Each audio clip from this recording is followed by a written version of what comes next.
Hello class and welcome to this Solomon's Key walkthrough right here on Video Games 101 by way of Let's Play with Brigands. I'm your instructor, Professor Brigands, and Solomon's Key is an excellent blend of action and puzzle solving which was released relatively early on in the NES's lifespan in the mid to late 80s. With its arcade origins, it's no surprise that this is a very challenging title. In terms of difficulty, I'm going to give Solomon's Key an 8 out of 10. On the frustration scale, this equates to writing a threatening letter to the developer, in this case Tecmo, the company perhaps best known for their Ninja Gaiden and Tecmo Bowl series, at least with regards to their NES output. Don't worry though, I've reacquainted myself with this gem of its genre over the last few weeks, and have put together watertight strategies for surviving every single stage and reaching the end. By the way, if you're having trouble with one or more individual stages, as always we've got timestamps so you can jump to any specific level right now. Even with the best strategies for every level, because of the challenging action aspect of the game, you're likely going to be losing some lives, so Fluff is going to share the all-important continue code with us at the start, as well as pop back in from time to time to share some interesting facts and background on this game. This is also the 100% Solomon's Key walkthrough, and as such, we'll be showing where to find all of the hidden items of note in every level so that you can access all of the secret bonus levels. Blaze is going to be very helpful in identifying the plethora of oftentimes nebulous items in this game, and there are a lot of them, but a lot to get to, so let's run the intro and get into the Solomon's Key walkthrough right here on Video Games 101.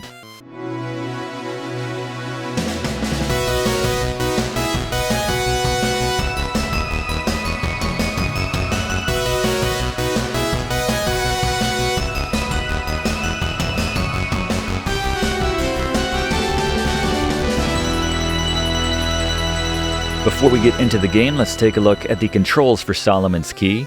A will create or destroy any one of the thousands of orange blocks we'll be using over the course of this game. B shoots one of your finite supply of fireballs, which you'll need to acquire before you can use them. Start pauses the game. The D-pad moves you around, and up causes you to jump. Note that you can break the orange blocks also by jumping into them from below twice. Down causes you to crouch, and also note that you can create or break a block which is on the level which you're currently standing on by holding down while you tap A. And now let's take a look at the Briggs notes for the Solomon's Key NES walkthrough, the keys to beating this game. First and foremost, follow this guide for the best route or otherwise strategy through every level, not to mention to find all of the secrets. There are 12 constellation signs to collect over the game's 48 proper levels, and 8 special items known as Solomon's Seals, which you'll need to access bonus levels, so we'll be showing you where to grab all of those. Secondly, know your items. The instruction manual only does so much, so Blaze is going to be popping in and out with breakdowns of the many items you can get in this game, which will be useful for identifying every single item and providing some helpful context on every one of them. And lastly, and I referenced this in opening, but even with the best strategies for every level, some of it comes down to surviving difficult action-packed stretches where you don't have a lot of time to react, so you may end up losing some lives regardless. So it's important to know the all-important continue code. Fluff? Should you run out of lives, when it shows your goddamn value, hold up, A, and B to continue on that same level. I don't think that's what the GDV stands for, Fluff. Alright, game deviation value. Sorry, Professor, I just don't like that the manual gets all smug, acting like they're reinventing the concept of a high score just because they use fancy words like epoch-making and method of evaluation. It's a score, albeit a redundantly secondary one. The better you play, the higher it'll be. To get a bit more specific, it's calculated based on the number of levels you've cleared, the items you've found, and your traditional point score, etc. Fair. Anyway, getting back to the code, note that the up plus A plus B on the GDV screen will only work up to level 41. Die on level 42 or anything after, and use the code, and it'll put you back on level 41. Still, with only a couple constellation signs left from that point, that's most of the way there. Alright, thank you very much, Fluff. So one last thing before we get into the game, and you can use the timestamps if you like to jump ahead to the first level, but once we get started, we're going to hit the ground running and we'll be focusing on the solutions and strategies for every level. Before we do that, we're going to bring in Blaze, our resident items expert, to cover all of the important items we're going to be picking up from the start of the game and on. So, Blaze, if you would. It's Blaze's best year in Items Guide. Alright, there are a lot of items here in Solomon's Key, and it's important to be able to identify and differentiate each one, and more importantly, know what each one does. First, there are a ton of items which are strictly for points. This mostly includes different color money bags, coins, and other jewels, or even some of the much higher point value items we'll start seeing later in the game, like the crane or sphinx, which are worth hundreds of thousands of points. There are a couple special jewels which can be turned into more useful items as well, but I'll identify them in a moment. Moving on to the more practical items, let's begin with the fairies. While fairies play a larger role in games like The Legend of Zelda, here in Solomon's Key, they're relegated to just being worth 1/10 of an extra life, so collect 10 of these to get an extra life. How do you find fairies? Generally speaking, grabbing a bell of Lyrak makes a fairy appear from the exit door on a level, so find and grab these bells, whether they're out in the open or hidden in places the professor will point out. Now let's talk fireballs. Fireballs are shot out and will attach to and follow the first surface they touch until they either hit an enemy or burn out. Super fireballs, on the other hand, act the same way, but can go through multiple enemies and only disappear once they burn out. To get fireballs, be on the lookout for these jars of Manda, which come in either blue or orange and have a flame design on the outside. The blue jar adds 1 regular fireball to your total. The orange jar adds 1 super fireball to your total. The jar of Megadora actually turns your next fireball, meaning the fireball which is on the left of your count, into a super fireball. If you don't have any fireballs, this will not give you one, so keep that in mind. But to increase the max number of fireballs you can carry, be on the lookout for Scrolls of Lyra. Kinda makes me wonder if it was meant to be Scrolls of Lyrak to go with the bell, but anyway, this increases your starter capacity of fireballs by 1. You start with a max of 3, and if you find enough scrolls by the end of the game, you'll have a max of 8. There are 2 crystals of Rad, which kind of look like rings and come in blue or orange. The blue increases the distance your fireball can travel before it burns out by 1 block, the orange by 2 blocks. That is, of course, assuming it hasn't hit anything yet, at least in the case of normal fireballs. So, I mentioned a couple points-related items which are worth identifying earlier. If you see either of these diamond-shaped jewels in blue or orange, use your wand on them. Each time you press A, you'll change it into a different item. The blue jewel cycles between its default form, which is just points, then a blue jar of Manda, an orange crystal of Rad, and finally some coins for some more points before it loops again. I recommend either the jar or the crystal if you're already full up on fireballs with the blue jewel. The orange jewel cycles between points, an orange jar of Manda for a super fireball, a bell of Lyrak, and a scroll of Lyra. I'd probably recommend the latter to increase your fireball capacity in that case, but it's your call. Just a few more to go and we'll get into the game, I promise. Next we have the Hourglass of Norm, which comes in orange or blue. The orange will set your remaining time to 5,000. The blue will fully restore it to 10,000. These are oftentimes set in levels which the developers know tend to take longer to successfully and safely complete, so save these for when your timer is about to run out, because if it does, you lose a life. Also, don't make the mistake of picking up the orange 5,000 hourglass when your timer is still above 5,000, if you know what I mean. The gray jar that is the medicine of Edlem is a weird one. This comes in a half or full animation. The former doubles your remaining time but counts down at double the speed, whereas the latter quintuples your time while counting down 5 times faster. You generally just want to grab these as you're about to hit the exit so that you can enjoy the extra points. And then finally, the medicine of Meltona is the orange-filled jar, and this generally defeats all the enemies on the screen and oftentimes will leave some loot behind in their place. But last but not least, we have the medicine of Mapros, which is a slightly differently shaped orange bottle with an E written on it. This is worth an extra life. But yeah, there's a couple more items which we don't see until later on in the game, so I'll shut up now and let the professor take over, get you into the game. But that was the lion's share of items here in Solomon's Key.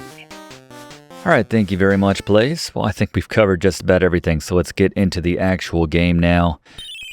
First stage, a good first level for getting a handle on the admittedly simple controls and basic mechanics of the game. Just the one goblin to deal with, so drop them by tapping A on the block he's standing on to defeat him, or ruin him as the manual puts it. This makes it sound like a different thing, but anyway. There's a pair of hidden potions you want to grab in the lower blocks on either side up top, and I'm demonstrating right here a technique where if you get to the edge of the block you're standing on, you can actually create that block one block length farther away, so kind of creating something on the other side of a gap. Very useful in later stretches of the game in particular, as we'll show. There's one of those change-up items which Blaze covered. I'm going to grab the ring to add a +2 to our fireball length. And then the key obviously opens the door to leave. Create a block right here and then clear it out to find a hidden second bell on this stage. The fairies generally tend to gravitate toward you for what it's worth. Just love that our name is Dana. I don't know. Makes me laugh for some reason, but anyway, on this stage, remove the farthest left block from the top right here to reveal one of those enemy clearing potions. And then as we grab that, we have a brief moment where we can clear out this block right here so that they'll drop down into this trap, these demon heads, or demons' heads. Fireball right there. For what it's worth, we cannot clear the gray blocks, save on a couple special levels, but pretty much for our purposes, yeah, you cannot clear out those gray blocks. Score obviously counts down, and if it hits 0, you will lose a life. So there is incentive to generally doing things as quickly as possible. Stage 3, we have our first mirror, which summons in enemies, generally speaking. In this case, it's just blocking us from being able to create a block on that space, so it's no concern to us here. Just time your escape to the top right chamber so you don't get burned by the panel monster's fireballs. That's what he's called. We're going to trap those sparkling balls over there, like so. Just trapping them in. They will just kind of hug the walls. Super Mario Bros. 2 style right there. Mind that hidden one up in the top right, which we grabbed. So there's a goblin patrolling left and right here, and he will destroy our block if we put one down. I'm just going to go ahead and burn one of our fireballs, if you will. There's one actually hidden right in the spot where this gargoyle was standing. So we replenish that very quickly. So we got some Salamanders patrolling back and forth by the exit, so we can use that holding down and tapping A after we create a step for ourselves right there. And now we're safe up here, just have to be quick and getting up to that next level. So level 4, I like to start out by making a bridge out to the left at ground level to get that central sparkling out of the way. And he'll attach right on like so. And we'll change this to another +2 on our fireball length. A couple bells hidden in these blocks the sparklings were clinging to. You'll see once you take away their surface, when possible, they'll just start flying in that direction until they hit another surface. Again, we can trap them if we build methodically. Trap that one in. So now we've boxed off those two, dropping the goblin on either side. We want to go up and grab the constellation symbol, though, before we head out, so we can get our first bonus stage. If you don't grab it, then we drop that Salamander right there. Useful technique, dropping enemies. And then that's going to come up and around. It's little mental gymnastics. That's how I like to describe it sometimes. With the sparklings or just enemies in general, but certainly how they react to the blocks that you put down in real time. But our first bonus room, The bonus room layout is always the same, but the locations of the items you can find behind the blocks are always randomized. The main things to look out for are the orange hourglass to reset the timer to 5,000, so uncover this to keep it available until you're about to run out of time, then you can grab that. So we're not going to grab that just yet. Otherwise, we're looking for a couple of blue and orange diamonds to turn into a couple orange rings and a scroll, respectively, as Blaze mentioned and recommended. I like to just take it row by row. Ideally, kind of keeping the max block distance here, using that kind of full range, which I demonstrated on that first stage, so that I don't accidentally pick up one of those changing items when it's in a form that I don't mean to grab.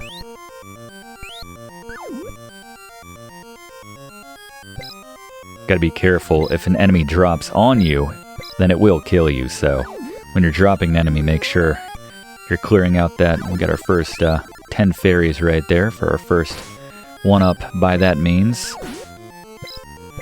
Yeah, just be aware when you're dropping an enemy that they're not about to drop right on top of you, so sometimes you can kind of bounce Mario-style a block from the side, just enough so that... Alright, so we gotta come down and grab the orange hourglass before it's too late here. It'll end our run prematurely on this bonus stage. We still have a bit more loot to find.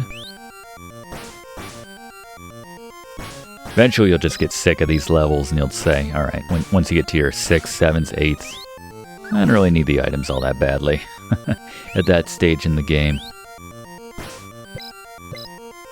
Your fireballs will be in good shape midway through the game in terms of reach. Like we're still missing something. I don't think we've grabbed all the loot, which Alright, there's the double the time but double the speed item right there, so just grab that and head on out. Get some points, why not? Alright, level 5. This one just takes some time unless you want to be aggressive. Aside from the diamonds to change to better loot, there's a coin in the bottom left.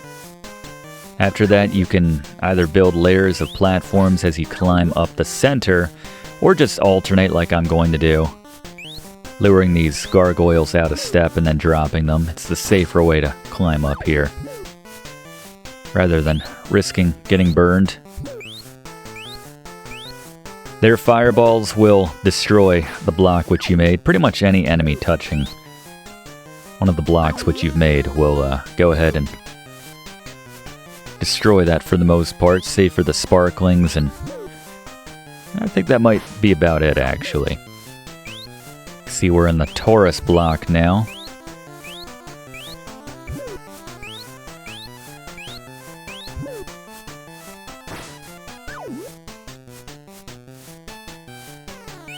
And always multiples of 4, so on level 8, we'll be able to find the Taurus constellation so that we can access the bonus room, and level 12 for the next one, so on and so forth.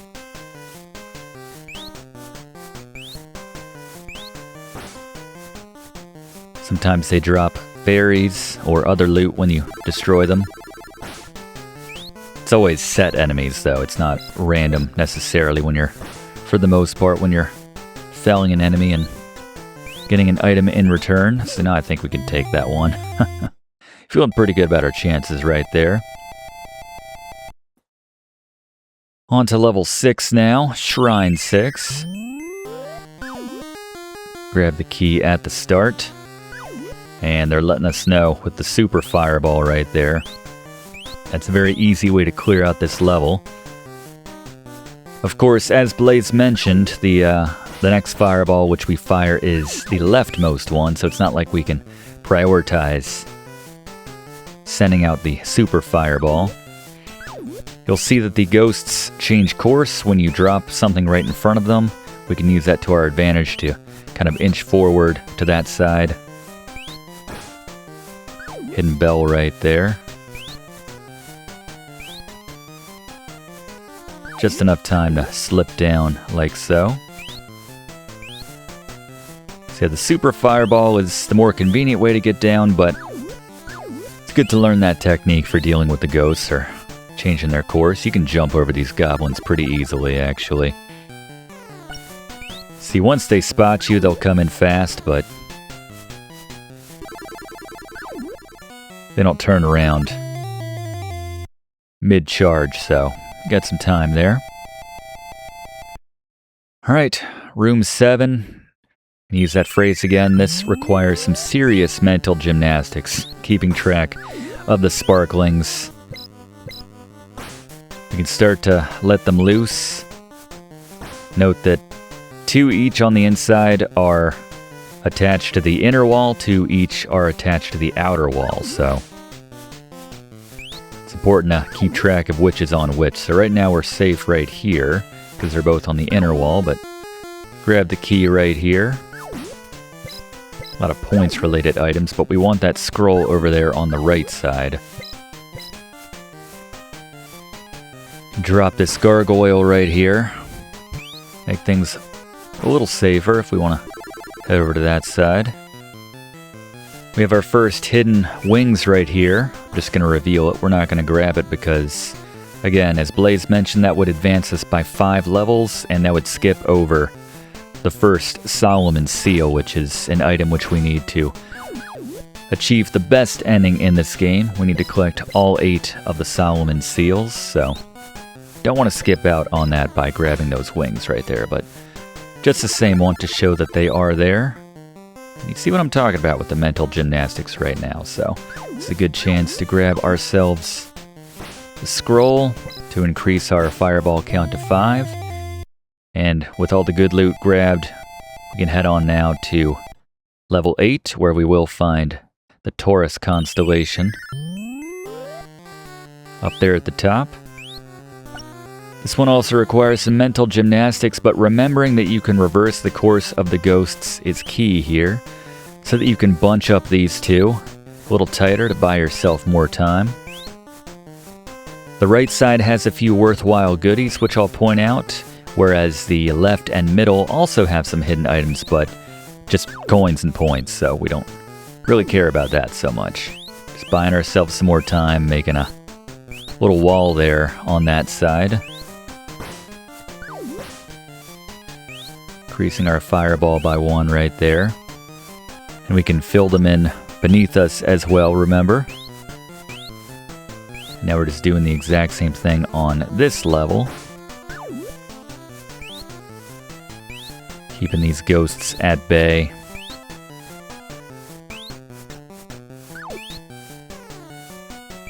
And didn't mean to mess up their party so much, but that's alright.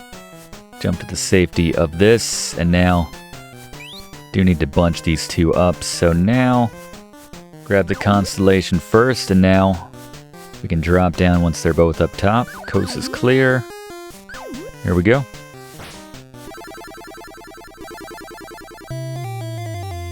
It's a very fun game once you get into it, I have to say. So we have our second bonus stage right here, so more loot to be had. And while we're grabbing it, let's go back to Fluff for another Fluff fact about Solomon's Key. Solomon's Key is a 1986 Tecmo-developed arcade game, which was subsequently ported to the NES in 1987. The game was developed by Michitaka Saruta, who also created Tecmo's 1984 platformer Bomb Jack, something I'll talk a bit more about later as it relates to this game.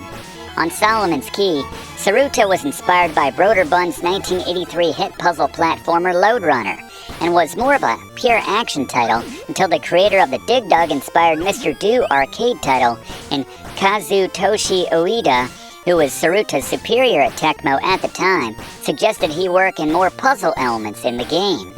Thematically, the game takes inspiration in equal parts from Greek mythology and the 1963 fantasy adventure film Jason and the Argonauts. The title came from the game's sales manager, who was told by the developers both that the star symbol which appears throughout the game was called the Seal of Solomon, and that a book called the Key of Solomon provided some extra inspiration for the game. Figuring Solomon's Key to be a snappy and memorable name, that's what he chose for the release. Solomon's Key was well received for its inventive spin on the action puzzle genre and received a number of ports to other systems, including the NES. And the game even has a sequel, which was also developed by Saruta, and Solomon's Key 2, released as Fire and Ice for its NES release for some reason. I guess Americans just couldn't get enough of that contraction, as we learned during our recent class on Russian attack. Hey, Professor? Could well be. Thank you very much, Fluff. Anyone play that one, by the way? I've never played the sequel to this game in Fire and Ice. I don't think I have, so let me know if I'm missing out. Leave a comment. If you have, certainly how it stacks up to this game, I'd be curious. So we're in pretty good shape right now. I think maybe the best thing about these bonus stages is you can find that item to increase your fireball count. Let's just quit while we're ahead. Alright, moving on now to a new block. No pun intended. And this is the level I was alluding to earlier when I mentioned we have an item we don't want to miss out on. Just a few stages from that warp. We have our first hidden Solomon's Seal. First things first, you want to drop the fire so that you can drop out from the center area. You can replace that block or not. Just make sure to hold hard right as you exit. Go up and around, dropping the gargoyles, or don't. Drop in when you've got an opening, mining the demon heads, and then open that block for a little outlet for them. Most importantly, create a block right here and then clear it to find your first Solomon's Seal. And then, yeah, just drop down and hold to the right, as mentioned there. That's our first of 8 Solomon's Seals. On this next stage, you have to start fast. Create a block, jump on it, then immediately create another and jump on it to avoid being swarmed by the goblins.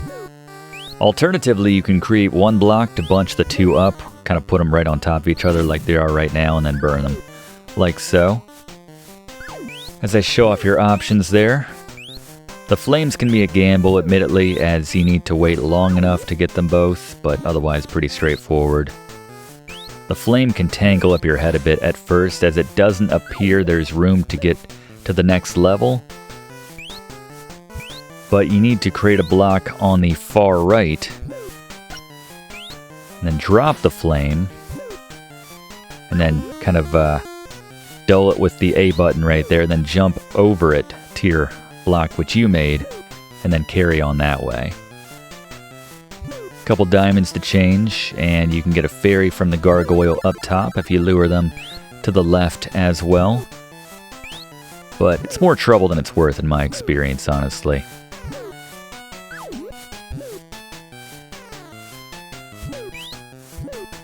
Yeah, so generally the rule is a fireball only kills one enemy, but when they are right on top of each other like they were in that case, then you can get away with it with those goblins, but yeah, just to mention that.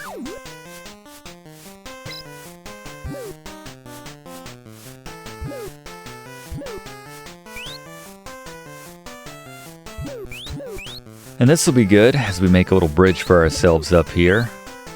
We're not even a quarter through the game yet, and we've already got, I think, all but 1 fireball capacity. I think we're at 7 right now of the 8.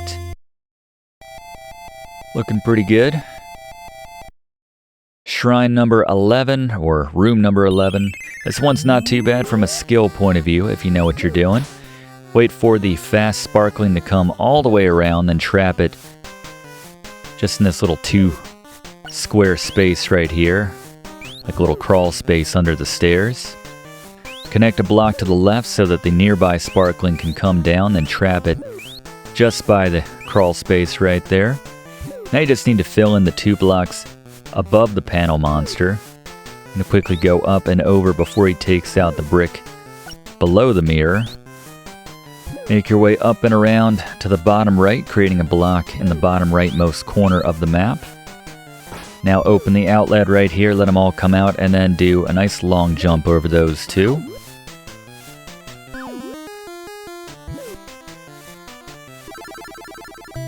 There you go.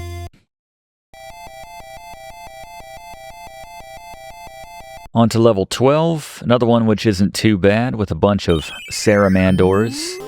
You just need to make sure that you leave gaps next to you and remember that they'll drop down on whatever side you are on relative to them. I think I may have called dragon salamanders earlier, or vice versa. I don't know. I get some of the enemies' names confused. A lot of them look pretty similar, at least in the instruction manual, so. Grabbing another super flame there, looking good in that department. But yeah, they will immediately favor whichever side you are relative to them when they touch down, regardless of what level they're on, whether it's your level or not. Let's clear that out, and you can see you made a left right there. Sometimes you need to bait them to the side that you want them to, the side that you're not going to be on, and then make a run for it. So this being level 12, we got to get our constellation sign right here. There we go for our bonus stage. And they'll breathe some fire if they get close enough to you as well.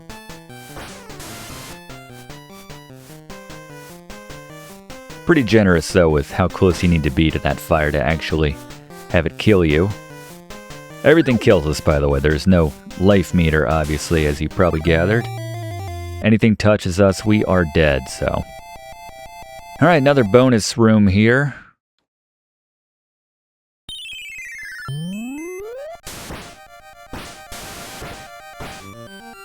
See if we can't max out our scroll count, our fireball count by way of our scrolls here.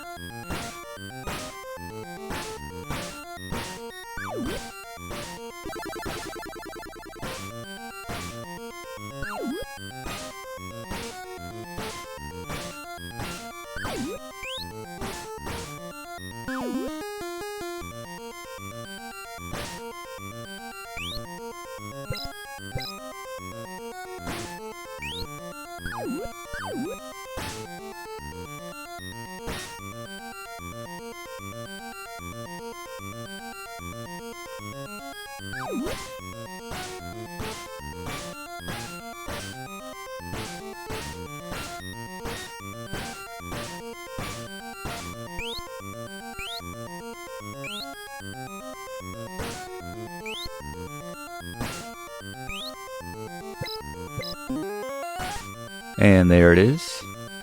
Change that to the final scroll we need. Looks like a pair of cigars. Kind of gift wrap tied together a little bit there.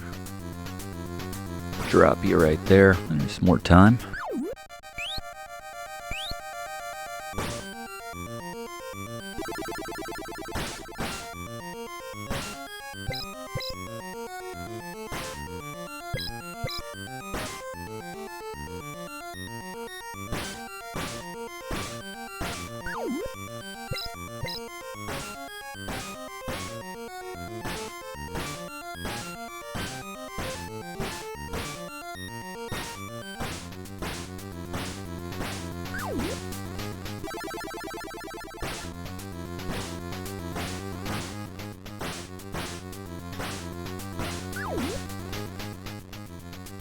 Alright, so level 13 is another one where you need to start fast. At the start, we'll have a couple salamanders about to drop in, so grab the orange bottle on either side at the start to clear them out. And now, grab the loot and create a safe step. Just one above them right there, and then we can find a Solomon seal, our second overall right there. Now grab the other one, and ideally we'll get ourselves a super fireball. I'm going to burn through a couple just to grab. Here we go. Because it's very useful against those sparklings over there on the right side. One of the few times where I actually like to use fireballs as part of the strategy, but not necessary. And just work your way up here. Dropping the goblin right there. But yeah, as soon as they pop out, use that super fireball to clear out a number of them. Certainly some of the ones which were going to be coming for you on the left side. Come down here to grab the key and a couple bells. Like to wait till the last second to use that super fireball on those sparklings there. get the most bang for your buck. Just again, make sure that the leftmost fireball in your scroll there, in that top right, that leftmost position is a... Now we can block these in right here. And we don't have to worry about the sparklings anymore. Create a little step for us right there so that the salamanders don't end up walking over this way. And now we can transform these into a couple more either fireballs, or if you just want to upgrade your length a little bit. Not a big deal because, again, typically the strategies I'll be covering will not involve fireballs, so not predicated upon your having a nice little stash. Though it is nice having that super fireball next up in the chamber, I'd say. But on to 14. Not as difficult, but you do need to start with a little pep in your step.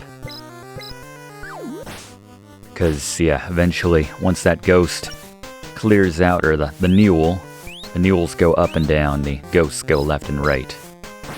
Small distinction, but yeah, once he clears out, a little pipeline for the demon heads, they're going to start coming down. Along with the salamanders as well, so you want to make sure you're off the ground by then. There's a bunch of fireball duration lengthening items on the left, but the main thing is note the location of the key. It's the second row from the top, third column from the left. So you can grab items too by venturing out to the very edge of your current block that you're standing on. So right there is the key. And now it's just about finding the right moment to cut through here. See, even the demon heads favor which side that you're on when they come after you. Those little bat symbols can't go ahead and create a block on those either. 15's not bad. Just start quick and headbutt each block to drain the salamanders to a safe area before continuing on. Wait till this guy passes by.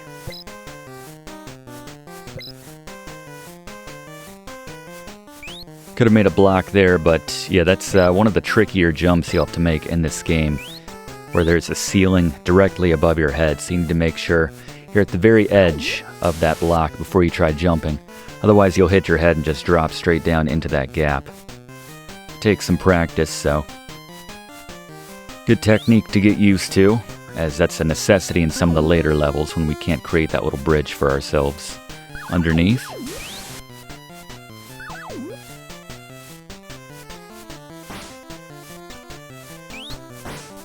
There's a hidden warp right there, which we'll be skipping for the sake of collecting all the seals, but for what it's worth, it's right there.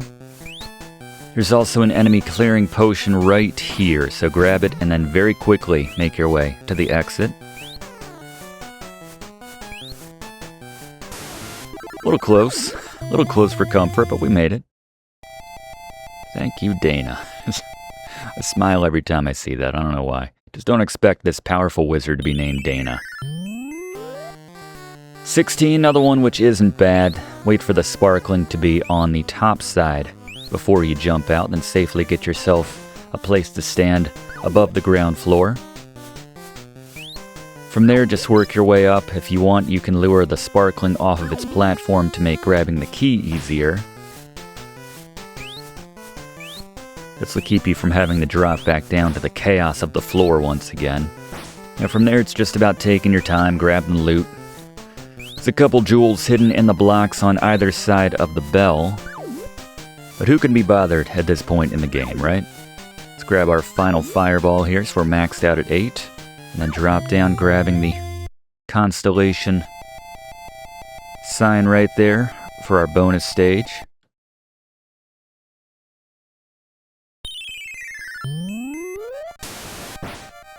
So now that we're not concerned about scrolls or bombs, I'm going to do that all class.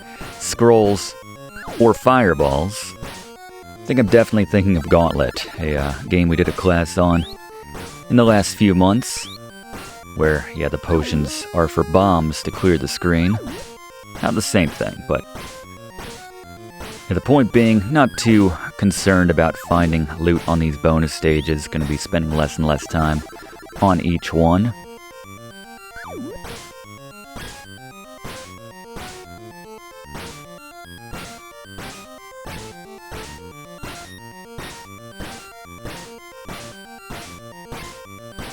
Just interested in increasing the distance of our fireballs a bit more at this point, and that's about it.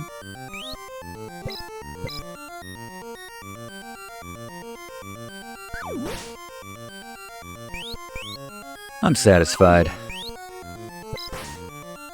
A little close there on the right side. Well, we'll take that.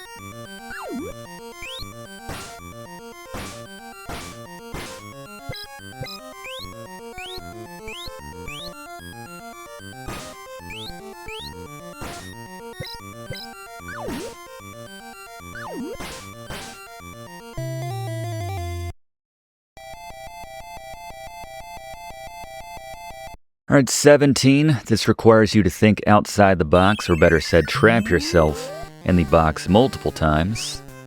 There's also the third Solomon seal, and a very exclusive item, but one thing at a time.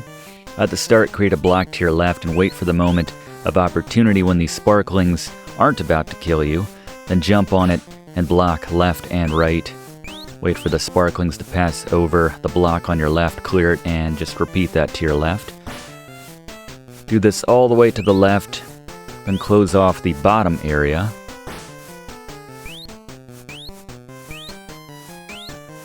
Now we just have a few sparklings to deal with in here. Once the remaining sparklings come from the top right, more or less, you can trap them together in that little area on the left, and then trap that final one there. Now you can easily cross over on the top row. Before you drop the fire, jump into the rightmost block above you Mario style 11 times for Blaze. I love the Tecmo universe synergy, as Mighty Bomb Jack makes some rare cameos here in Solomon's Key, in the form of turning all the enemies on the screen into fairies, which, when collected, again, is usually at least worth one extra life, all those fairies added up. Thank you, Blaze. So don't miss the third Solomon seal overall near the top right corner of the level. There's a hidden fairy bell 1 block southeast of the door. Go grab that seal up here. I think we hit our fairy quota for this one. And there's the third seal overall. Grab a potion right there for quintupling our time and speed right there, but exit out with that very full life right there to get a nice point bonus. 18, a very easy level with minimal thinking compared to what we've been saddled with as of late. There's a few hidden goodies, but otherwise just climb northeast to the corner, get the key, then either create your own bridge at the top of the level going west to the door, or you can just play hopscotch with the demon heads as you go down. It's your call.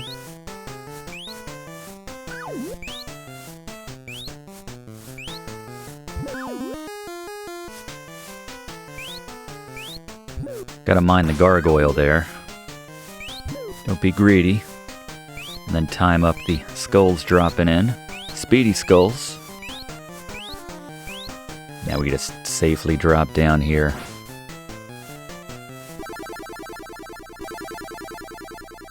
And there we go.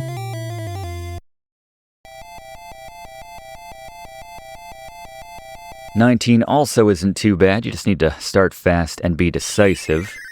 Go to the far left and create a little bridge for yourself to work right and get the key. Trapping the salamanders above you with a block right next to said key. Now work to the right and lure a sparkling away. Careful not to get hit when you exit out, and we can trap it right there.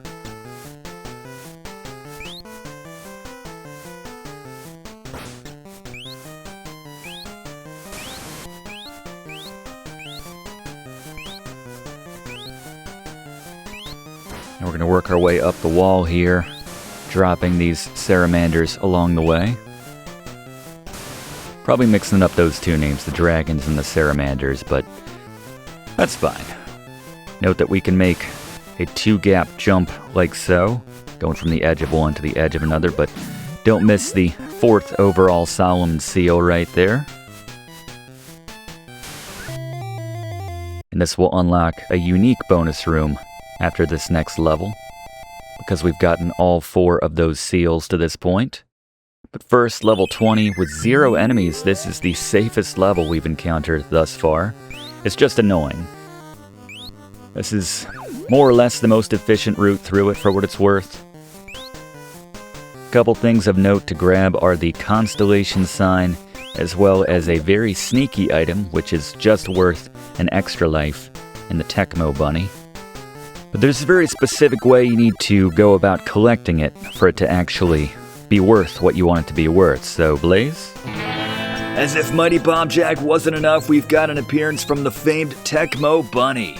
This will be worth an extra life and a bunch of points, but it's only collectible, as the professor pointed out, if you first reveal it, then cover it up with a block, then destroy that block using jumps beneath it.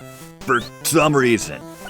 Yes, for some reason. I think Tecmo was getting a little too clever for their own good at this point, but so reveal it and cover it back up, and yeah, if you destroy that block through the conventional means of using your wand, then it will be lost forever, so requires a bit more maneuvering to get back up there and actually take advantage of it. And this is a crash course in some of these tricky jumps I was talking about before. But now reveal it and give it a second, and there we go. In glorious color. And now we can grab a key, thanks to that platform we made earlier. And now, courtesy of grabbing those 4 seals, we can access a unique bonus room. So, aside from the hidden gem at the top left, grab the key, then clear out the blocks above you in one of the rare instances where we can Mario style through those gray blocks right there. Get the Page of Time, one of 2 of the lost pages of Solomon's Key, which we'll need in the end, and exit out. Alright, we're in good shape. A little less than half the way through. This one feels like a reset in difficulty. Quickly grab the key and hidden bell. And then build up to the gargoyle over here, close enough so that he gets a little aggressive and starts firing out some fireballs to clear out and drop those flames over there to the right. You're being used, Mr. Gargoyle. Just want you to know that. Alright, so drop him, having fulfilled his purpose, his usefulness to us. And climb up here and make sure you reveal and grab the 5th Solomon Seal. Right here in level 21, 5th overall.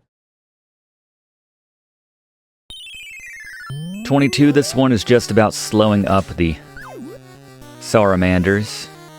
So take out that far left block right there to drop all of them down there. And now here's how we do this. So we basically just fill up this entire line right here.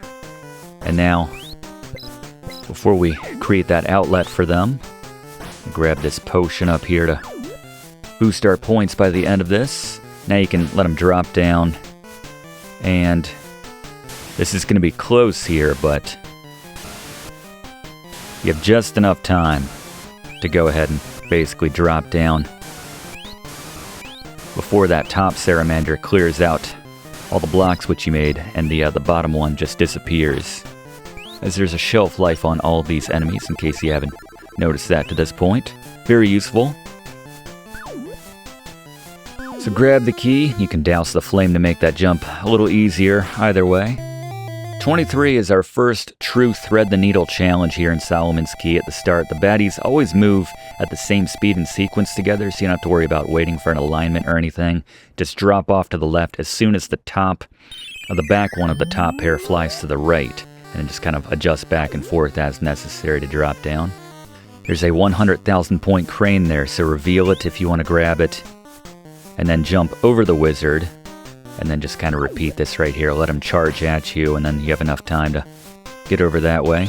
If you drop down and douse the flame right there, like shown, you can just drop down to the left rather than having to attempt a jump.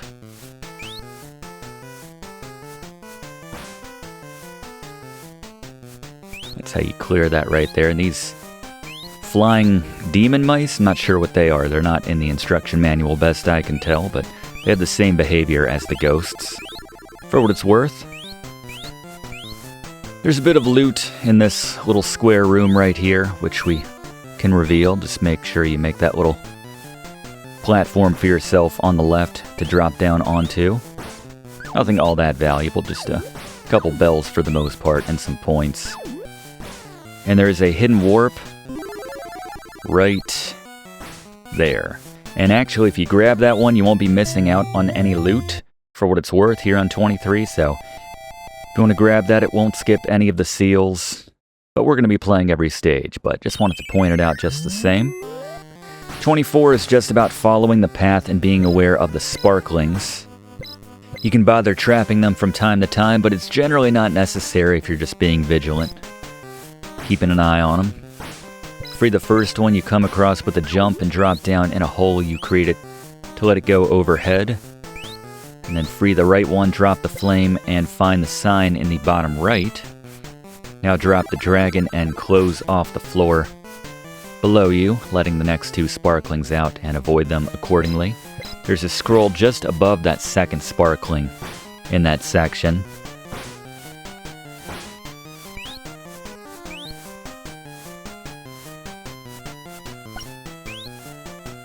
Nice and safe in here for the moment now. There's the scroll. Now we can grab the key. Oop. Alright. Close the door. Now we can grab the key, and before you go up to attract the gargoyle's attention, drop the flame underneath near him and create a block above it for you to drop onto.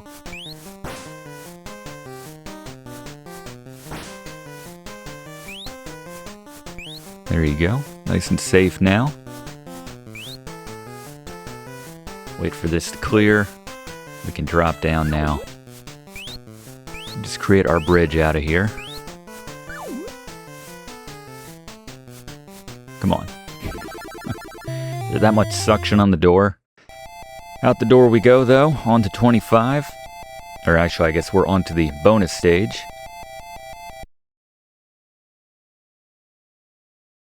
Where are you? The loot just ain't worth the squeeze anymore for the most part. Can't help myself.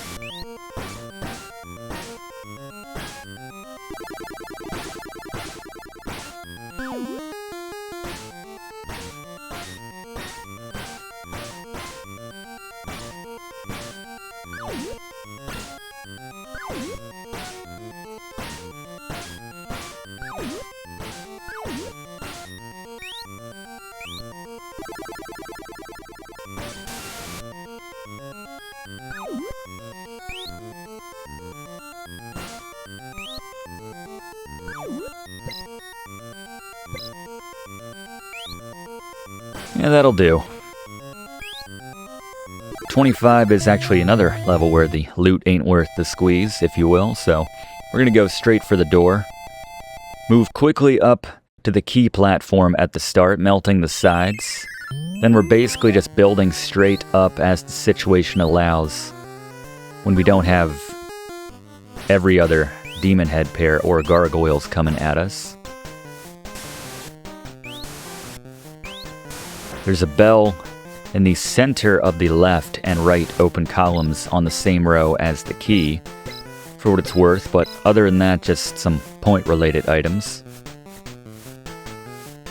We're just going to grab the key and go here, like so. 26 is dirt simple, you just need to start quickly. There's a pair of enemy clearing jugs on either side of the breakaway blocks of the platform below the key.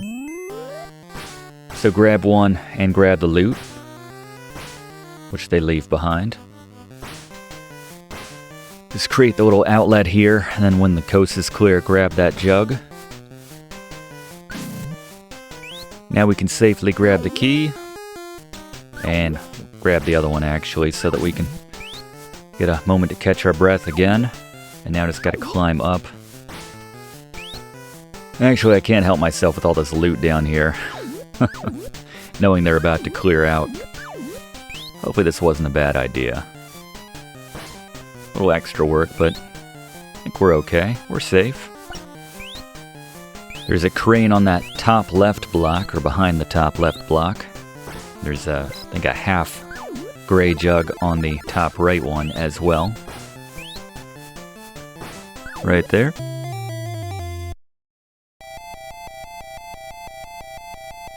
On the 27, I feel like we're in Wart's Castle on this one.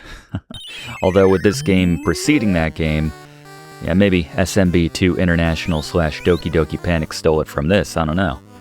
Yeah, something about these sparklings moving this quickly.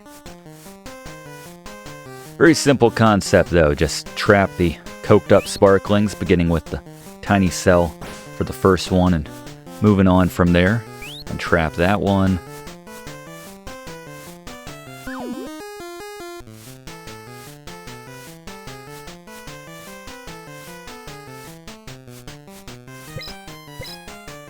Clear this one out and let it move down to the right. Now we've locked off that one. And just the one to worry about now.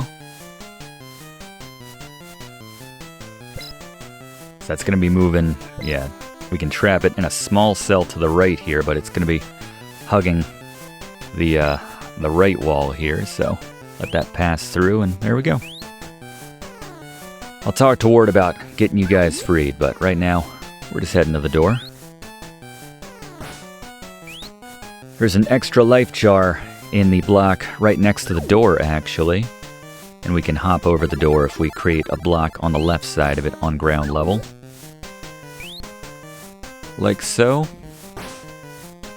There we are. Not that we need it, but it's there. Through the door we go.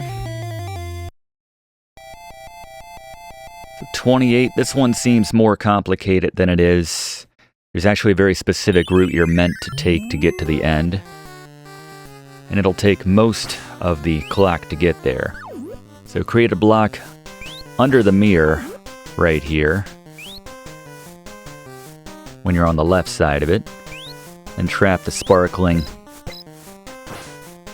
at the bottom like shown, and create a little tile underneath the other mirror. And now begin the long journey up and around, dropping the flames as you go. Get the symbol in the top right of the entire map here, and move as efficiently as you can to get out of here on time. And we'll have another bonus stage after this, so while we got some time, let's go back to Fluff for another Fluff fact about Solomon's Key. Fluff? We've touched on this, but Tecmo features a couple of other characters from the Tecmo-verse here in their developed Solomon's Key, specifically in the form of items. Mighty Bomb Jack is the titular character from Tecmo's 1986 NES platformer of the same name, which itself was a sequel to their aforementioned 1984 arcade title Bomb Jack from the same designer. Technically, Mighty Bomb Jack wasn't released for the NES until 1987, at roughly the same time this game came out. We've also got an appearance from Tecmo's short-lived mascot and the Tecmo Bunny. This sassy hare couldn't hope to compete with the mega celeb of his species in Bugs Bunny, but he did make a few cameo appearances in many of Tecmo's other titles of the 80s, whether that's in the form of a logo appearance, an item like in the case of Solomon's Key, or even stepping in as the umpires in Tecmo's 1989 baseball title, Bad News Baseball. Thank you very much, Fluff. Yeah, those are some big paws to fill. Bugs Bunny, that's good company. I'm not sure he was ever in that company, honestly, but as he mentioned, very short-lived. Not one of the better-known mascots of video game history.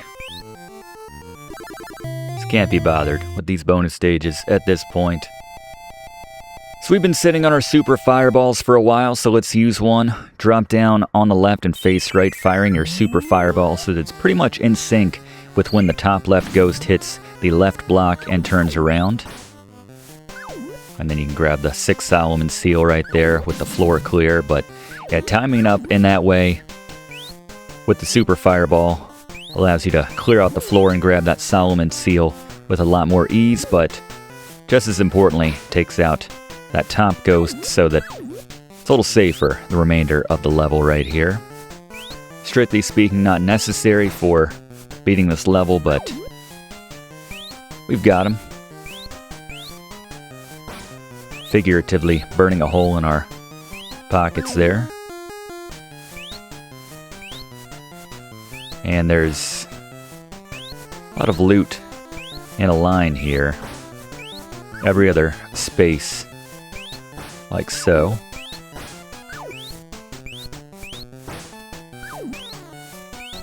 But again, do not miss that 6th Solomon seal, which was just below that gray platform there in the center underneath it.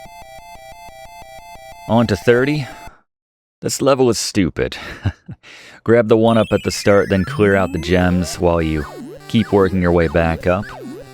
Filling in the gaps to get to the key and ultimately the door, all while trying not to get got by one of these slow-moving demon heads.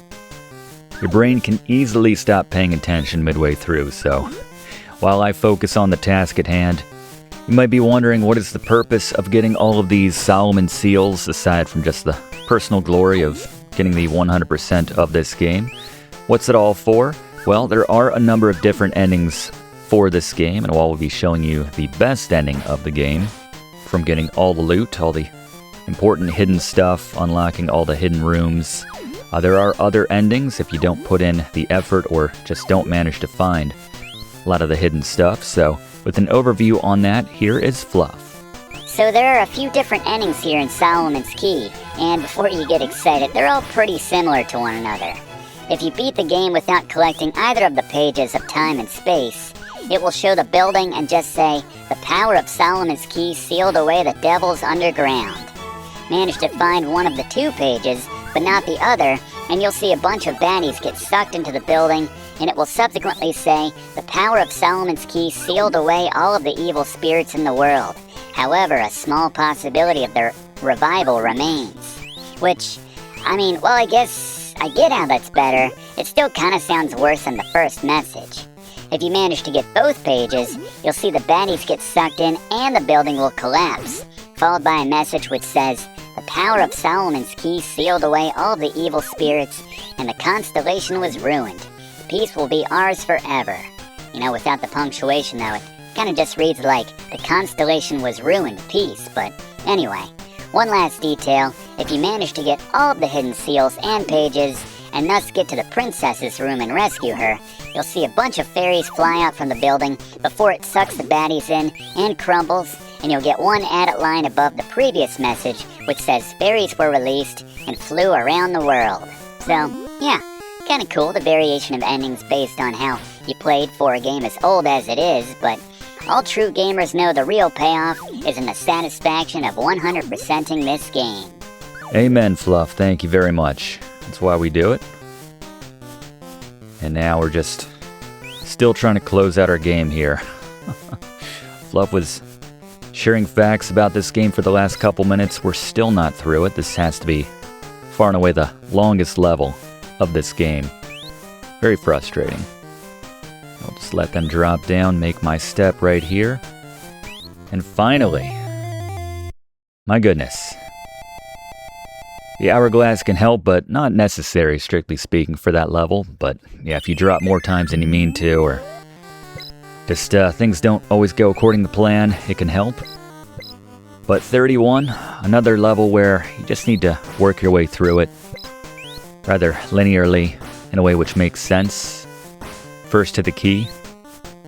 Note the warp there in the bottom right, and you won't miss out on any Solomon seals if you go ahead and take that, actually, for what it's worth. But again, we're going to be skipping it.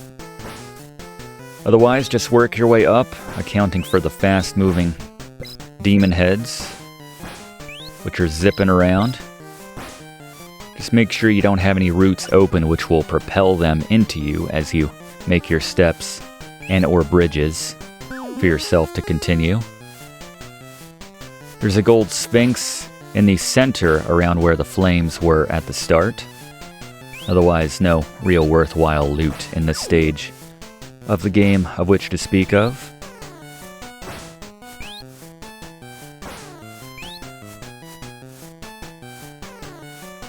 There's a little prep work required in this one to make yourself some steps here and there.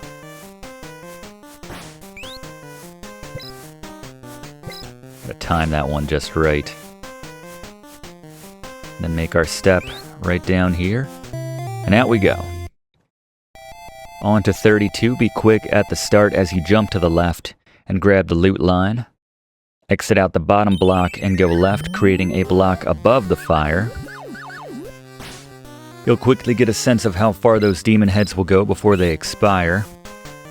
And that's where we need to make the little platform for ourselves for later. And you can reveal and grab the hidden bell right there if you like. Now we can relax a bit. And actually the demon heads this time aren't tracking us. They're coming out of set directions. The right ones are going left and vice versa on the other side. Now we just work our way across, grabbing the key along the way and clearing out these platforms just as soon as we make them, so we don't give any ground to these demon heads to come after us. Dropping the gargoyle there. This one's going to be shooting at you, but it's not a big deal. Just pick your moment there.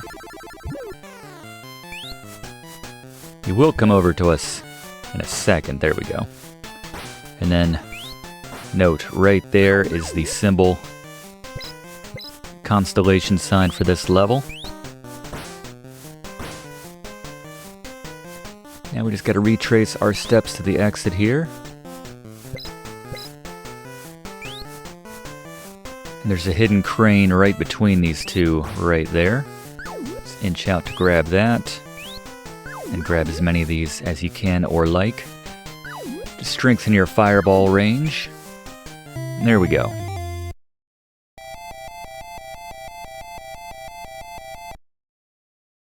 Got another bonus area here. I guess this is what, our 8th overall?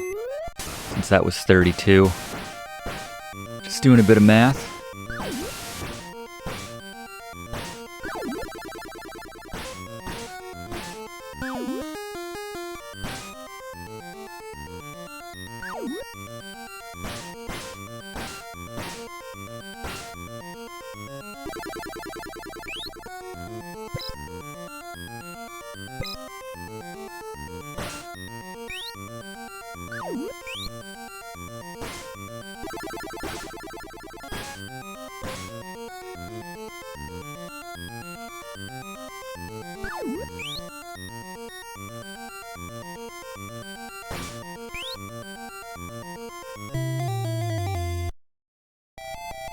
Alright, on to 33. This one is very easy as long as you stick to keeping the sparklings trapped. Grab the hidden loot, including the crane, on your way up.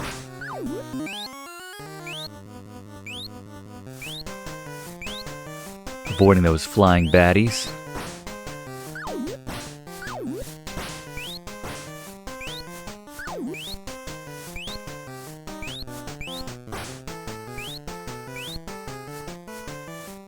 On the left, stick to the far left side, and we're just going to kind of trap in these sparklings. Hope they're not claustrophobic. Actually, I kind of hope they are, given all the grief they've caused us, but there you go. That's how you trap them into one little section there on the right. Just continue with shrinking the chamber in both these two little sections. And at the end, you should have a nice double column passage to work with down to the key. When you're done, without having released any sparklings. And now we can just casually make our way back up top. You can grab the hidden jar at the top center, if you like, before heading to the door. Right there. Get ourselves some more points at the end of this. Simple as. 34 is another stupid easy, just don't overthink it type level. All you really need to do is wait until the ghosts on the sides open the center, and then drop down. Grabbing the key and dropping in the door when the ghosts aren't crossing the middle.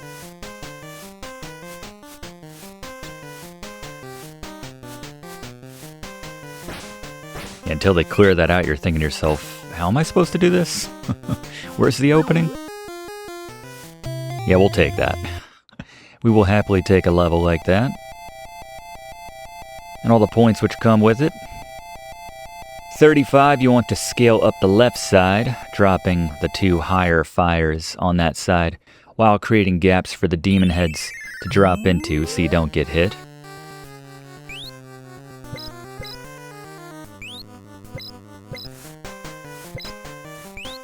Eventually you'll want to fill in the hole, which is 4 spots beneath the key. For what it's worth, there's a 1 up there, but unless you want to burn some fireballs to take care of the patrolling baddies, it's a little dangerous to grab.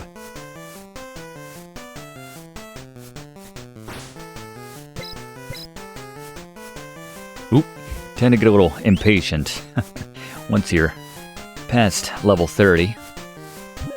With that block in place though, you're good to go up and around, finding that sweet spot between the demon heads being spawned and the gargoyles firing fire to grab the key and then quickly running to the left to avoid being killed by the patrolling baddie.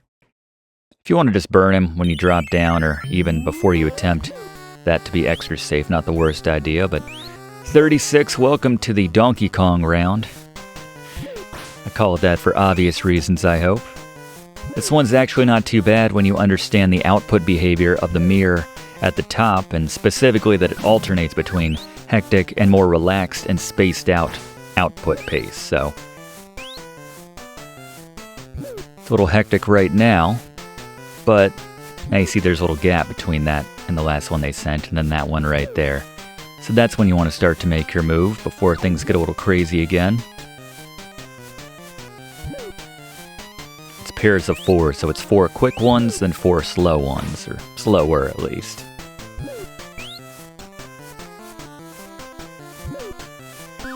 And grab the sign right there for the constellation, a little crazy.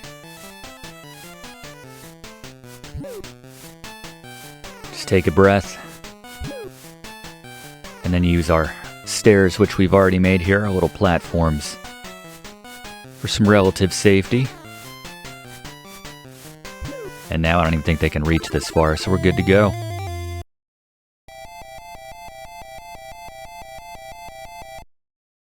And another hidden bonus round here. Key's always in the same place at least. Yeah, that might be a dragon there. A dragon and a goblin just hanging out, making minimum wage. The goblin in particular looks none too thrilled about it, I understand. In this economy. Yeah, close.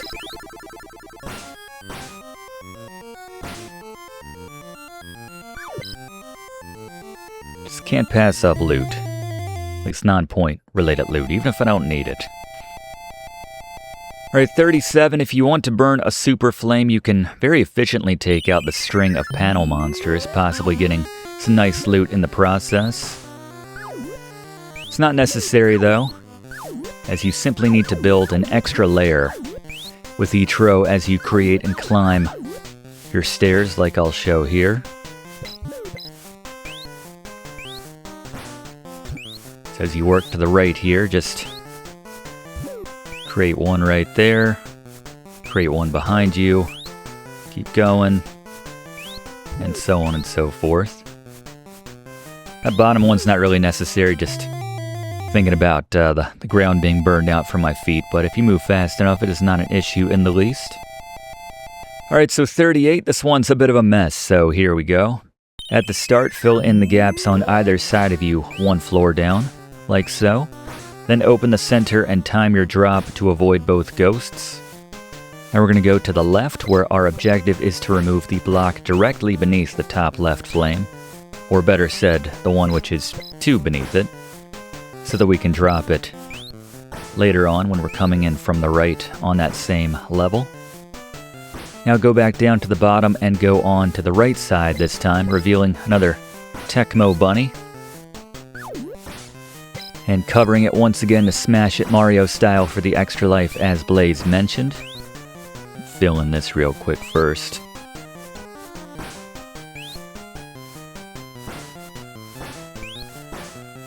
There it is. So cover that up and go back around. And there you go. There's our 1-up. Make our step once again. Keep working up to the right, then drop the right gargoyle, which appears, making sure to drop them from the farther away side so that they don't touch you when they drop. There you go. We can drop that left flame now because of the work we did at the start, and repeat the same technique on the left gargoyle. If you're quick enough, you can grab the key, then return to the door before the meters beam in another pair of gargoyles. Otherwise, just drop them because, just as a reminder, you cannot jump on that top level, the one which is kind of at the top of the screen. Though you can create some protective blocks, obviously, on either side of you if there is one firing at you. 39, at the start, run to the right and drop a block right in front of the sparkling, and that will cause it to go off and grab onto that surface now. There's another Mighty Bomb Jack just northwest of the door, which I'll point out as we carefully climb up this right vertical shaft, avoiding the enemies and sparklings. We're safe on this inside for the moment. It's easier to grab the Mighty Bomb Jack without the door being open, actually, so I go down and grab that first. We're going through the obstacle course, seemingly, right there. Close the door for a second, give us some time to work here. Really nothing we need at this point.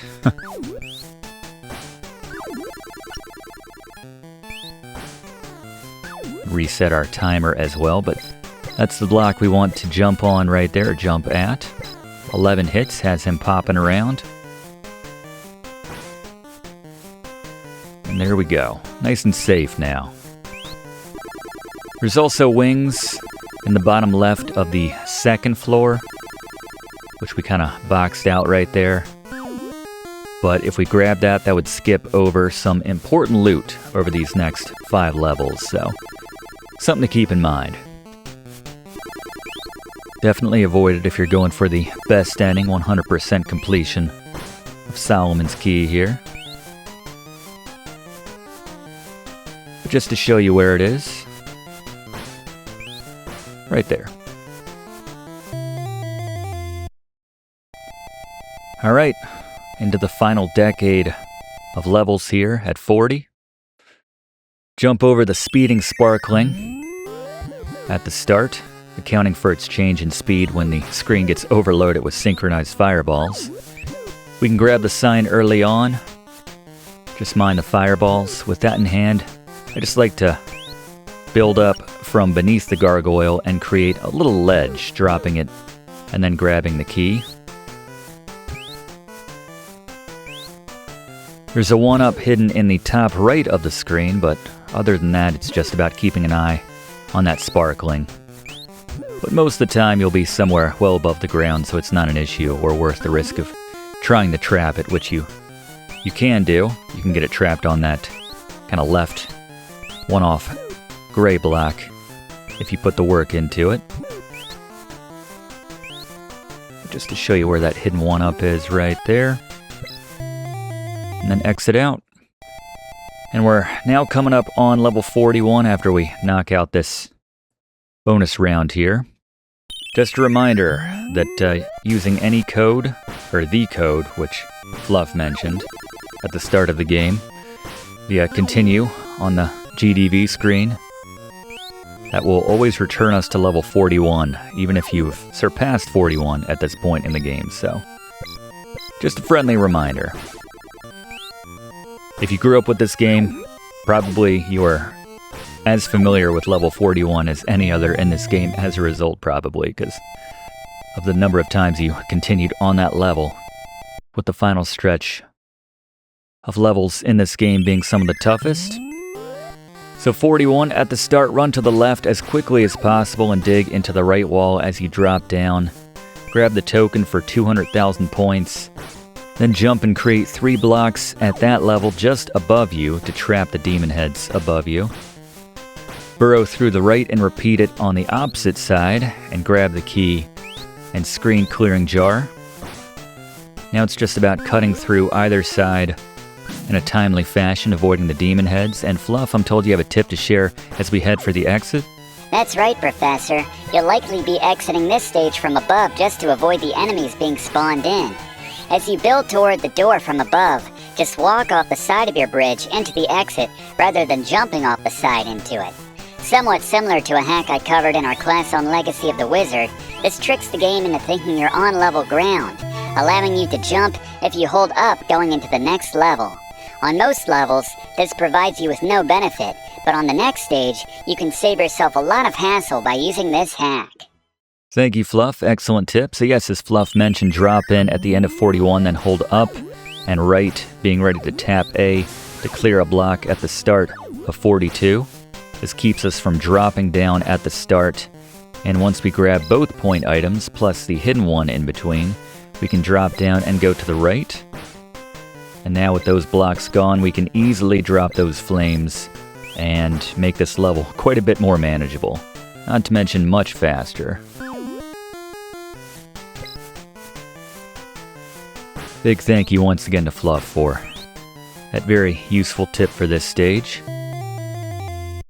On to 43, another level where I'm sure there's a better or much more challenging way to do it, but we worked hard for our fireballs and super fireballs, so we're finally going to use one. It's been a while.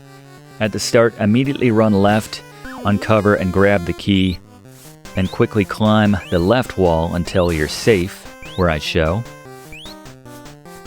Reverse one of the ghosts a couple times to get the two patrolling in the center much closer to one another, then back against the left wall and unleash your super fireball, and then launch it right here. Actually, it doesn't matter if you get the two closer together because given how the super fireball works, it doesn't actually touch a surface until... that was close. I think I mentioned earlier they're pretty generous with the hitbox for those Saramander's flames right there, and that was certainly it in action. Grab that hidden Sphinx for an easy 500,000 points. You can get lucky and take out one of the ghosts up top as well, as was the case with us with our timing right there.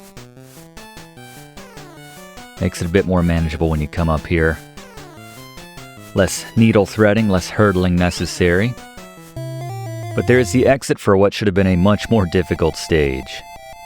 On to 44, where there is a stupid amount of things to remember in terms of clearing out blocks on this level. Enough to make it very annoying even without enemies outside of the flames. At the start, go left and drop the flame down all the way.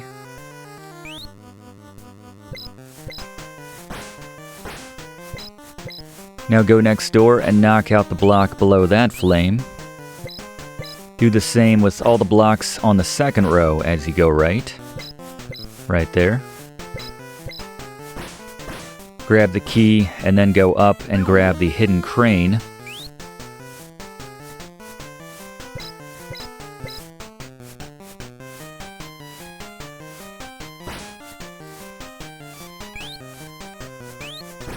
Right there. Now we want to put a box just southwest of the crane to ultimately catch the blue flame in a moment. Now we can drop all the flames to our left, then drop down and go up again. This time, drop the red flame, which quickly expires, and follow the path. Drop that blue flame and go up and around, and midway through the top, drop down, work through here, and drop down the nearby blue flame. Now do a tricky jump. Just hold left there and you can make that. Drop the subsequent flame and don't forget to cut out the block underneath that top leftmost flame. Then reveal and grab the hidden Aquarius sign and drop down. As you go to the right, you have a very tricky jump of waiting to jump far enough to the right so that you don't jam your head and fall into the flame below, but still, it's a jump you've probably mastered by now, so yeah, do it with the running start to clear it. And just finish the path right there. Whew. Alright, we have a special hidden level here for grabbing all the seals to this point. This is a nastily sneaky one. That's how I describe it. You can destroy the gray block immediately above the page we need, but the only way you can escape it is if you first hit A on the door. Way too much trial and error was required for this one. Not cool, Tecmo, but yeah, at the start, go left, grab the key, go to the door, and without going through it, hit A on that door, like using your wand on it. Then you'll find you can open the block below the page, and with that open, go back around to the top and open the block above it, grab it, drop through the door, escape. 45, this one's not too bad outside of initially figuring out what you're meant to do. But the execution itself isn't too bad. At the start, climb up and clear the block, which is 2 underneath the top right flame. Right there. Make sure you don't drop either of the bottom flames, as we need this path back and forth for the time being. While you're doing this, the demon heads will slowly clear the path of the gargoyles so that they can get to the far left. Drop out the lowest, farthest left block to drop the first gargoyle. And likewise for the one next to it, then climb up and drop the block 2 underneath the top left flame. Grabbing the crane, it reveals.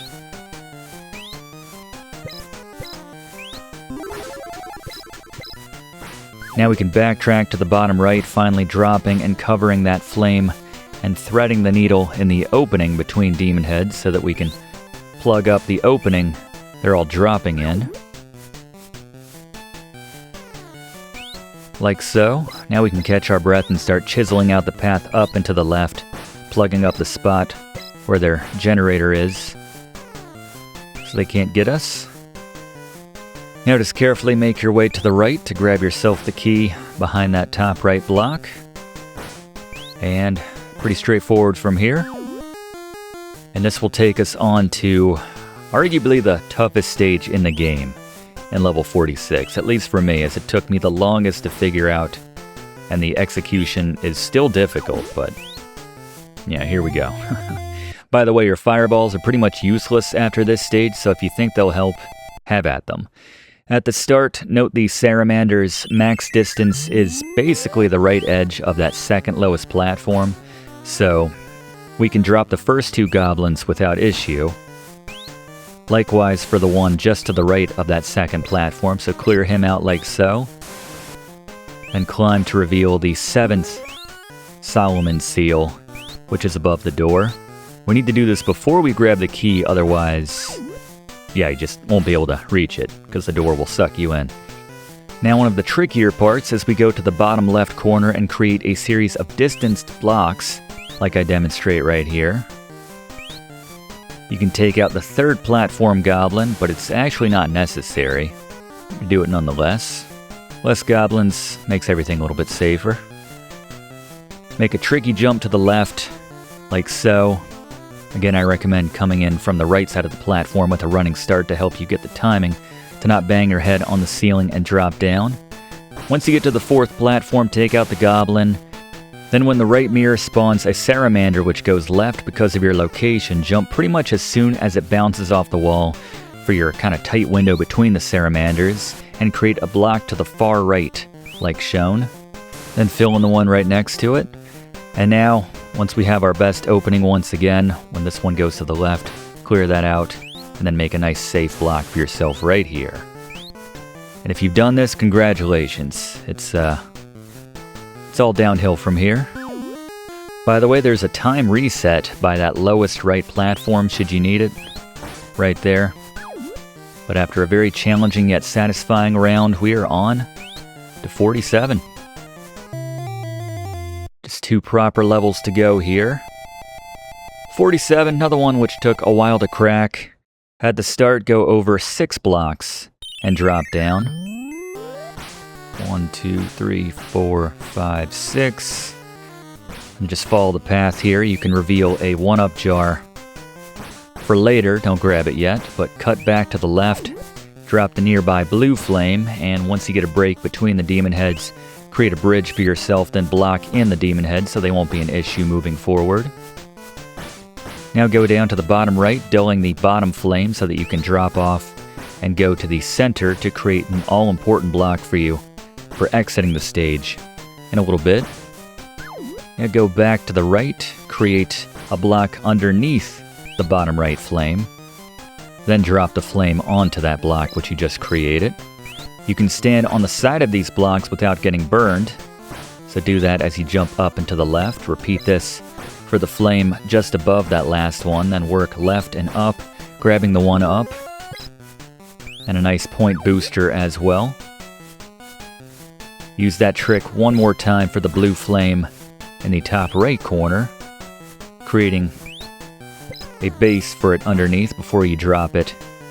Then jump on the edge, and you can reveal the final Solomon seal in the top right corner, number 8 here on 47.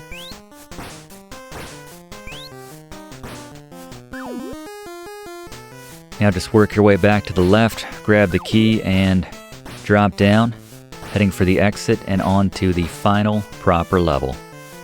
Nice and tidy. I'm gonna say, you coming, fairies?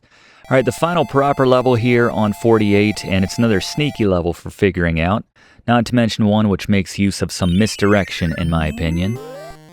At the start, go to the bottom right, create a little block underneath the rightmost flame, and do some tricky low ceiling jumping to clear the flame next to it. After you drop it down, before continuing up, clear out the center, dropping some flames so that you can put a block underneath the disused enemy generator.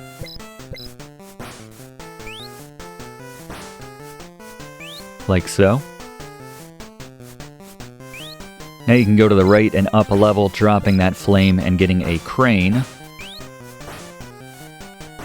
Right there.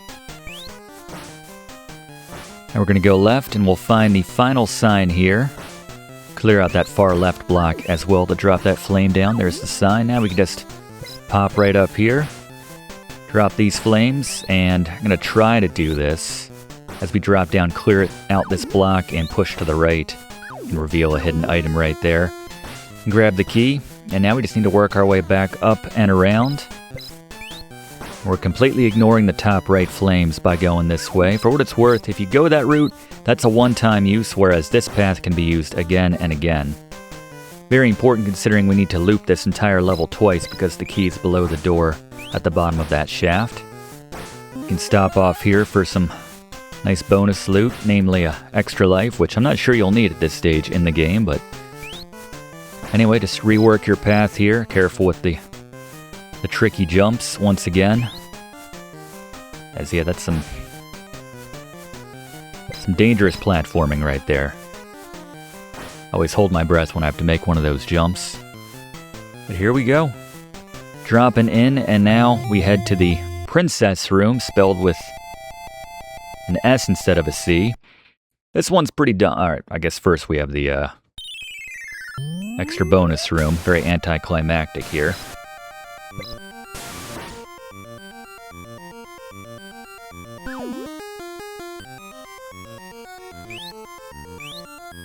Just for the 100% experience, I suppose. But yes, the Princess Room. This room is as dumb as the way they spell princess, actually. So, you need to smack the flames as you drop down, then drop the block they're on, as I'll demonstrate right here. You can clear out these blocks as you drop down to make getting back up easier, but smack the flame, and then clear out the platform they were on.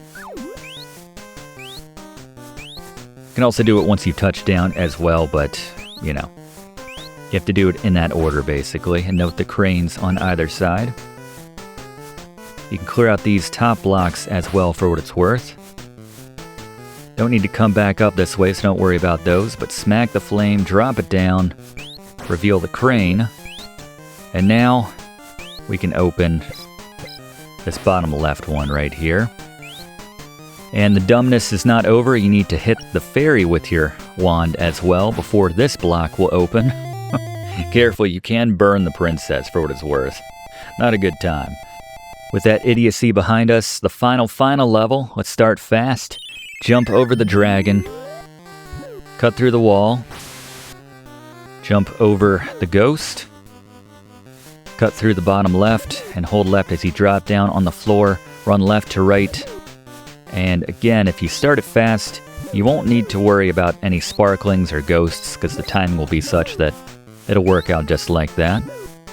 Mind the fireballs. Zap this mirror right here to open this door, or block right there. Zap the book, and my goodness, we are done. And as Fluff mentioned, because we saved the princess with an S, we get to see these fairies escaping. And because we collected one page, we see the enemies getting sucked in. And then because we collected both pages, the place will seal up and collapse.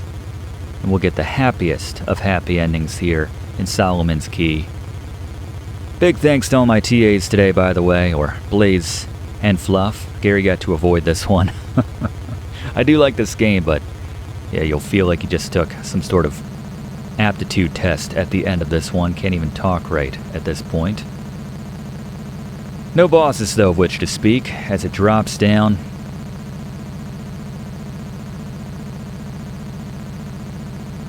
We get our message.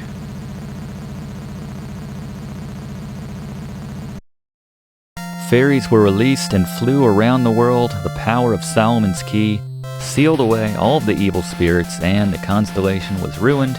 Peace will be ours forever. Yeah, Fluff's right. The punctuation isn't the best, but that's our time for this week. If you haven't already done so, please consider subscribing to enroll in Video Games 101. We do one of these classes every single week in the same spot. We'd love to have you enrolled. Click that like button too if you don't mind. Really does help us out to make future classes for you. And leave a comment. Have you beaten this game? Have you gotten the best ending? If you have, without this class, congratulations. If you did it with this class, congratulations. This is not an easy out, but that's our time for this week. We'll see you next week in the same spot for next week's class right here on Video Games 101. Actually, let's jump ahead before we get out of here. See our GDV.